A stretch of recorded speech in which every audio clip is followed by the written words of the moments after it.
Welcome back to Extra Time at World Sevens. Day 2 is upon us, and by the end of the day, we will know our 4 semi-finalists. Let's get into it. I'm Rachel. I'm Sophie. And this is Extra Time at World Sevens.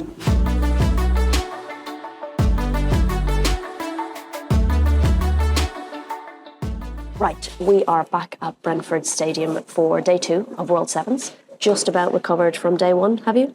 It was a lot of football yesterday. It was, and I didn't get sunburned. That's my biggest takeaway from yesterday. Factor 50, guys. Yeah, it's all to play for today because, as I said, we will find out who the 4 semi-finalists are by the end of this podcast, and we will get into all of that. We will chat through all of the fixtures as well. But before we do, this is your reminder to make sure you're subscribed wherever you're watching, wherever you're listening to this podcast. Leave us a comment. Who is standing out for you in this tournament? Who do you think is going to win? And make sure you're following us across all of our socials. We're at Girls on the Ball on everything. And make sure you're following World Sevens as well for all of the action. Okay, today it is shaping up a little bit like this. We have got Manchester United versus Aston Villa kicking us off, then Tottenham versus West Ham, Everton versus Leicester, Chelsea versus London City Lionesses, Aston Villa then against West Ham, and Manchester United against Tottenham wrapping up the day. So United are opening and closing the day, much like Chelsea did. Can you tell us a little bit about how the groups are looking? So Chelsea are through to the semi-finals already, so they're already in, and London City are already out. So despite having to play one final game, they are out of the competition. You still have to come though, guys. You still have to turn up. And then the other thing is the first game between Manchester United and Aston Villa. The winner of that will qualify for the semi-finals. Then basically it's all up in the air for everything else. Okay, so everyone else could still potentially get a semi-final place. Okay, good to know. Is there any fixture you're looking forward to? I think the first one, United Aston Villa. I always go with the first one, don't I? So I think that would be a good one. And I think actually the first and last, the bookending. I'm thinking the same. Obviously the way both teams played yesterday, United and Aston Villa bagging absolutely loads of goals. I'm hoping that doesn't mean we're going to extra time because nobody wants to score. I'm expecting goals in that fixture. And then also, of course, the history between the two managers of Mark Skinner and Martin Ho makes the Manchester United and Tottenham one all the more interesting. They had some very interesting clashes during the WSL. So this one looks very tasty. Now, I've been told a few things about Tottenham, right? Because obviously I made that prediction that they're my dark horses. They've brought the most academy players to this tournament. They did. I spoke to one of the assistant managers yesterday and he was saying how they wanted to give the academy players who've been working hard all season in training the opportunity to come out here and have this experience and work with not just their colleagues in the kind of academy but also in terms of working with more experienced players, playing with more experienced players, and just being out there and having, this whole setup and this experience of this whole setup. Yeah, this of course was optional for players to come to. So I think they have 8 academy players. So not that I'm making excuses for my judgment. I also don't think I said yesterday, and the other thing that was interesting is, or did I? I can't remember. So it's a repeat if I have. But in the first edition in Estoril, you often saw the managers out in the technical area a lot more, like ordering their teams around a bit. This time it's been very much backseat from the managers. They've been in the stands and they've been allowing their players to organise things. So their players are the one on the touchline with the bibs, obviously to do the turnovers, but they're making the decisions in those moments. And it's to give them a bit more ownership, and it's actually really important in terms of communication and stuff like that. Yeah, absolutely. Speaking of players, after yesterday, who are you looking forward to seeing in action? I think... trying to think of different ones. I think we'll go with Rachel Maltby again and Nelly Laz, just because they're 2 young English fullbacks. I was going to say yesterday, do you remember in 2024 when we were at the World Cup in the Dominican Republic? And the Under-17s. At the Under-17s World Cup in the Dominican Republic. And we were trailing to Mexico, and it was those 2 scored in the comeback. 2 fullbacks scored in the comeback to win the game for England, and they had their shooting boots on yesterday. Absolutely, more of that, please, and more backflips as well, Rachel. Right, we're going to leave it there. We're going to head down, get ready for the games, and you will hear from us again after the first 3 fixtures. We'll do what we did yesterday. We'll round them up for you, and we also have a special guest on this episode as well. We've pulled our strings, so you'll hear that later in this episode as well. All right, Sophie, we are back once again in glorious sunshine for a quick roundup of the first 3 games that we've had today. Once again delivering. I think now everyone's got the first day out of the way. They know what it's about. They've taken it up another level a little bit. They do. The celebrations and the walkouts have definitely gone up a level, as we'll cover later. But yeah, I think it's got very competitive out there today, and we've had a few records broken as well. Yeah, some of them I really wonder where they get the ideas from. But you know what? I applaud it. I applaud it. Right, shall we have a quick chat about what happened in the games? You're going to give me your one-liner, you're going to give me who stood out, and then you're going to let us know whether you chat to anybody in the mix zone, all right? Okay, game one, kicking us off, was Manchester United versus Aston Villa. It ended 4-0 to the Red Devils. What is your quick review? So United found their groove. I think they found their groove in the first half yesterday as well, but they really know how to operate in this tournament and how to take on the challenges and work in this 7v7. Melvine Mallard again was having a ball. She was doing all of the tricks and the flicks. She spun about 3 times at one point.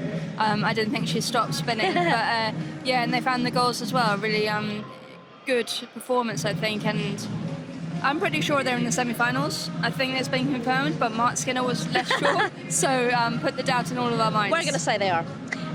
Okay, give me your standout moment. I think Jess Park's finish, it was from the wide area, it was from distance, and it was a Jess Park special.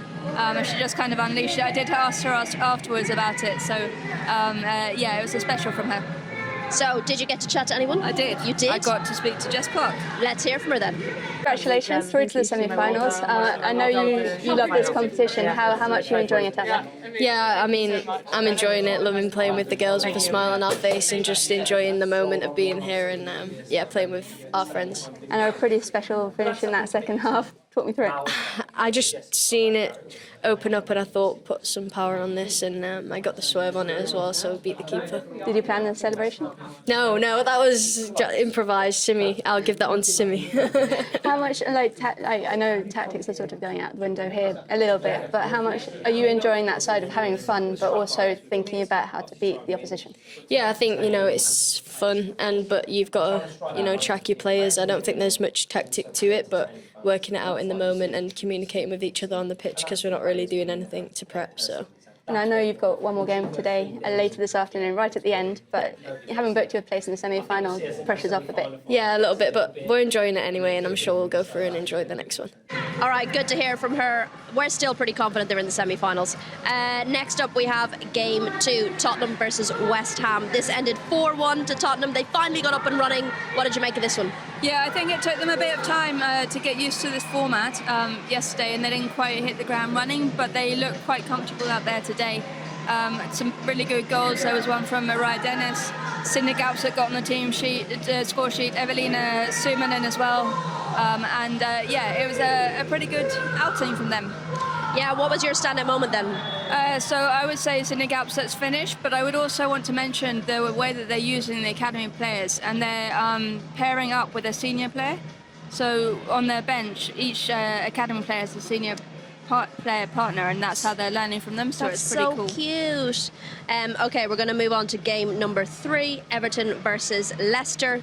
This one, 8-2 to Everton. Bloody hell, can you give a short review of this game? Lots of goals. No, Everton have broken the record in World Sevens football for the most amount of goals scored in a game. They were on fire. They are really embracing this tournament, and we saw that with all of the walk-ins and celebrations, but also they're just really loving life on the football pitch, and they've got lots of stars. Katja Schnois got another 2. Kelly Garko got her first at the tournament. Everyone's getting involved. Hikaru Kitagawa got a lovely back heel as well in amongst the goals. I can't remember the rest of them, to be fair. Yeah, but it was a really, really good performance, and they're through to the semi-finals, so they're back tomorrow. Goals for everyone. Okay, your standout moment, I think you've got 2. I think I just remembered the other goal that I missed, which was Ruby Mace's, which is my standout moment. Which is your standout moment? Absolute dart into the back of the net, low dart from distance, and her celebration was pretty special too. But I'm also going to have to go with the walkout, because that has to be the most original walkout I've ever seen in World Sevens football. It's they birthed the ball. Katja Schnois, I congratulated her afterwards. She birthed the ball, and on the ball there was a load of pictures of the players who aren't here, who are injured, so that was super cute as well. That's so nice. Just to give you a bit of a run through, so we saw Katja coming out with the ball under her shirt, a number of very concerned players around her. They brought her to the edge of the pitch, laid her down, towel over her head, and then we had 2 players come out as the doctors, the medics with the medic bag.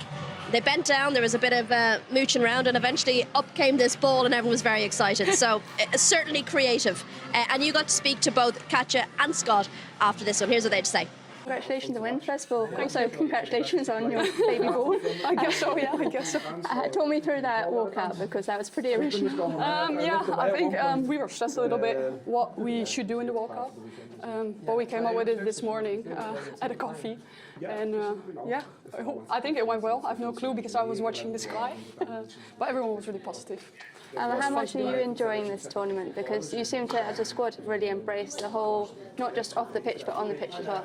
Yeah, I think before we didn't maybe know what to expect, really. I think for us it really helped that we did well the first game. I think that just set the tone for the rest of the tournament. And I think we all said, like, maybe in the beginning you're a little bit like, we have to do this, end of the season, we just want time off. But once we're here anyway, let's make the best of it. And I think that's what we're doing. And football is essentially about having fun at the end of it, and you're getting to have lots of it this week. Do you find that is a part of your success, is being able to just, go into games and show what you can do? Yeah, I think definitely. I think it's different, of course, than an 11-11 game. I think there's no pressure, maybe different pressure. I think there's a lot more action happening as well. I think especially as forward, like you get the ball a lot more closer to the goal. So it's just like you can show what you got, and I think that's enjoyable for me, but also for other players on the pitch. And you're through to the semi-finals, so that means you're back tomorrow. Looking forward to that? Yeah, definitely. Yeah, we'll have to come up with a new plan, but it's exciting. And a few more goals for yourself as well. Hopefully. So they've really embraced it. That walkout just then was probably the most original I've ever seen in the competition today. Me too. How did they come up with them?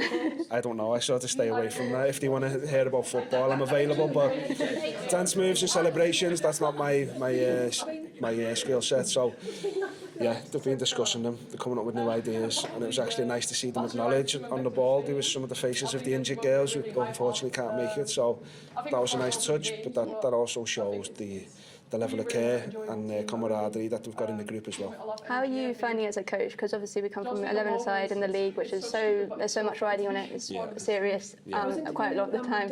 And being able to, I guess, express yourself as a coach and maybe let the girls as well take more authority over the game. Yeah, so definitely the girls have more ownership in this format. It's fast and furious. You don't have time to coach and implement ideas. You might give a simple structure before the game, but that's as far as it goes. It's up to the girls to show their individual personalities, bring that to the pitch, and hopefully that's enough to win games, and it's certainly proved that way so far. Right, that's us halfway through. We've already kicked off the next game, so we better turn our attention to that so that we can give If you didn't hear, there's been a goal. There has been a goal, so that we can give you all the information of what's going on in the final three. All right, we are back with the final three games of the afternoon. Once again, living up with goals. It was Chelsea versus London City Lionesses. The score ended 5-2 to Chelsea. Give me a one-sentence review. They knew where they were going out, and they came out with a kind of procession of like a farewell, goodbye. Procession.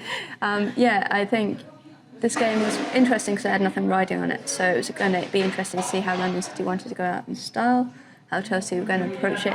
London City played pretty well to start with. Nikita Parris scored a brilliant goal, lovely swivel and finish, kind of prime Nikita Parris.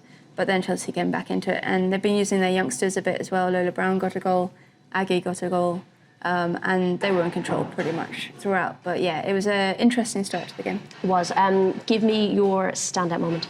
I'm going to go Aggie Beaver-Jones's goal and celebration. She's been on fire this tournament, and she got her goal. Probably one of the easy ones she scored this tournament, and then she ran through the players and to Sonia and gave her a big hug.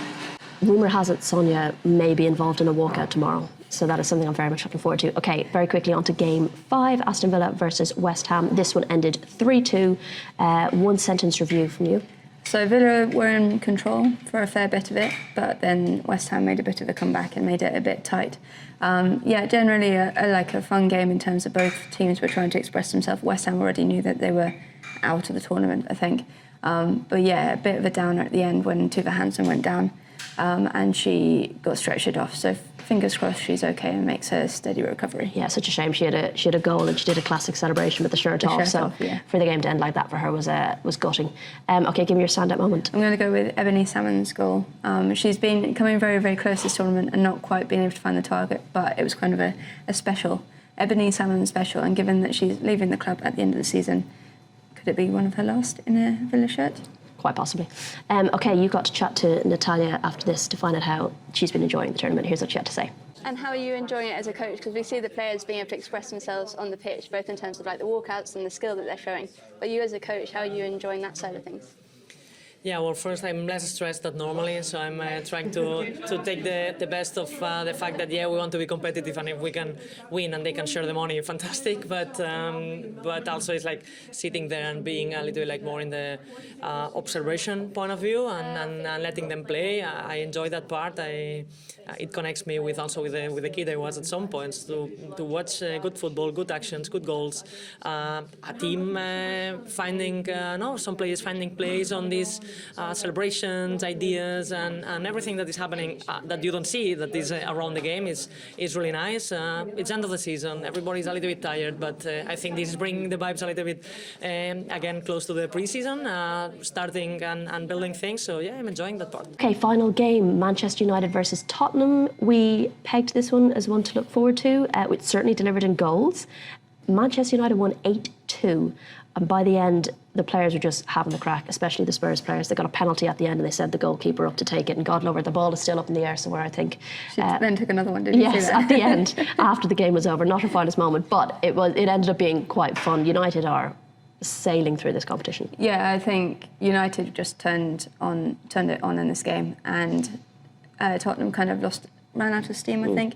Could tell there were some very tired legs out there. They've been, as I said before, they've been having a really interesting approach to this tournament, probably different to any other team in terms of using their youth players, and they just ran out of gas. But they were having fun while doing it. Martin Ho was rocking the blue sparkly cowboy hat. Olivia Holt was showing a lot of skill. She got her goal as well. It was a lovely finish from her. But yeah, they just were, Manchester United were just on top form, and Jess Park ran right. Melvie Mallard, by the way, did score a goal, and I swear to God, as she did it, a pigeon flew by. So I know I sounded crazy in the previous episode, but it came back to prove I was right, scattering them pigeons. She also gave the penalty that she gave away. She literally just like lay on the ball. She knew what she was doing and grabbed it like this. So it was the most blatant penalty ever. There was a lot of fun in that game. Okay, who was your standout moment? Jess Park and her hat-trick, to be honest. She's been turning it on this afternoon in the tournament, and yeah, she really came to life with her 3 goals. I feel like Manchester United came so close in the first one that they are desperate to win this now, and I feel like they're taking it the most, while they're having fun, they're taking it the most seriously. There's like the least amount of goalkeeper rotation. They've got like absolute quality out there on the pitch. I think they've really understood from their time before what it takes to do well in this tournament, and having got to the final last time, they kind of know that, and the players came in knowing the format and knowing that they didn't have to get used to anything. They knew exactly what was expected of them. Yeah, and maybe bring some of that creativity into WSL. You'd love to see it. Okay, this is where we kind of wrap up the day, Sophie. I need you to give me your match of the day. Okay, this was hard because there were lots of good matches and there were probably tighter matches, but I'm going to go with the Everton-Leicester one, 8-2, because it was just really fun to watch. Record game? Record game. It's still the level record now. Yes. United didn't quite beat it, so we almost had 2 records broken in a day, or the same record broken twice in a day, whatever. But yeah, lots of goals. Everton are really embracing this tournament. They've got a big game against United tomorrow in the semi-finals, and they'll be full of confidence, I think. They will indeed. Player of the day, please. Jess Park. I just think I was waiting for her to come to life yesterday. Didn't quite manage it. She was letting Melvine have her moment, that's yeah, why. But today it was all about Jess Park. She was just running right in that, from the midfield, she was playing box to box. She was running back and forward, scoring worldies, getting in. Needs to maybe work on the celebration. I think I asked her about her first celebration. She said, no credit to me, it's all Simi. So it was all down to Simi Aoujo. But yeah, she looks kind of embarrassed when she's had to do the celebrations. But just a brilliant performance. Okay, give me your chaos creator. I'm just going to go with Aggie Beever-James. I never really know what chaos creator really ensues, but I just think that she deserves a special mention. She's, as we said yesterday, I think she's had a bit of a rough season with injury. This format seems to really suit her. She's showing the skill, she's showing the goals, she's loving it out there. I think the chaos she's creating is like tackling the opponents. She was trying to hang on to Alana Kennedy at one point, having a little cuddle on the pitch. She's assisting, she's scoring. That's causing chaos, in my opinion. Okay, tactical brain. I just went with the whole Manchester United team because I just think, as I just said, so danger of repeating myself, but I just think that they've got this format down, and they know how to approach it. And while they're having a lot of fun out there, there is structure to their game. They do know what they're doing. I think Fallon Turles-Joyce has been brilliant in goal as well. Julia Zigotti, probably another underrated player who doesn't really get the mentions she deserves. Okay, and finally, speaking of underrated performance, this isn't Manchester United. Who is it? I'm going to go with Ruby Mace because she does drive the Everton team forward. I think because we normally see her at centre back in 11v11. You don't see the creative side of her. You're seeing it really come out in these last two days. She's got a couple of goals, bringing out the Sellies. It's all about her character and her energy, and she does lead by example. Another underrated performance for me were the referees. Yesterday, they did one celebration in the last match. Today, they went for it in every single game. And I got to chat to Grace Lowe before today kicked off to find out what it's like being a referee at World Sevens. Here's what she had to say. All right, Grace, thank you so much for joining us ahead of day 2. You're very welcome. Talk to me about yesterday. What was it like for you as a referee? Very different, but so enjoyable. I think we're so sort of dead set on obviously being really super professional within the domestic game and internationally as well. And this is just a great opportunity for us to embrace the whole experience, the whole new challenge, and actually show a little bit of character from ourselves. So the crowd have been great, the players have been great, and everyone's really on board with it. So you're doing a cartwheel, you were involved in that foursome doing a cartwheel in the last game.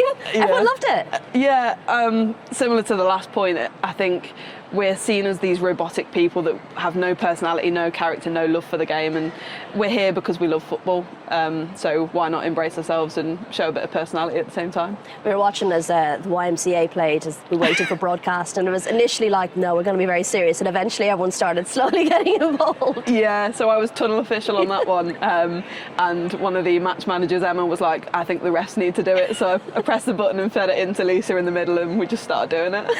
How different is it from 11s? You know, we've been talking a little bit about how different the football is for the players. Obviously a lot quicker. Yeah, sure. You know, there's no offsides, which is another thing you don't have to worry about, I guess. But for you as refs, how different is it from an 11 side? Very different. It's a lot quicker, a lot more transitions. It's more end-to-end. Obviously, there's more goals been scored. But we have to adapt because our decision-making has to be so much quicker because the play's quicker. And I think the hardest thing on a pitch this size with such technically skilled players is where the hell do we go to not invade that player's space, because it's all about them and we want there to be a good showcase. So it's really thinking about, right, where do I stand? If I stand here, am I going to be in the way? If that tackle that goes, what am I going to do? It's really reactive, but it's so fun. You're nearly better off just kind of standing slap bang in the middle and letting them, well, it's gone down there again. I can just about see it. I think you'd be better off standing on the sideline, to be honest, just letting them play. And then we've got your linos who kind of stand more end line, more worried about corners and throw-ins, and that's, you know, they don't have to worry about the offsides. A bit different, yeah. So no offsides. They're known as goal judges within the tournament, so they're primarily to see if the ball's crossed the line, whether a goal's been scored, but obviously can help out with ball in and out of play as well, because we're so used to working in teams of 4 that then when you're on your own, it's a bit daunting. I've been to one of your training camps before, a weekend, as a photographer. I just wonder how you train for it, because everything's so set up for, obviously, the 11v11. Yeah. How do you train for it there? Yeah, obviously we're coming off the back of a really strong WSL season, so that's really helped us coming into this tournament. But we have set sessions within training that are more intensive pitch, high intensity sessions rather than extensive. So doing a small sided game like this is more replicated by those intensive sessions. Oh, okay, that's really interesting, because, you know, we think about it so much from the player perspective, from the managers, how are they doing the tactics, but we never think like so different for you guys as well. Like, what do we do? Yeah. Yeah.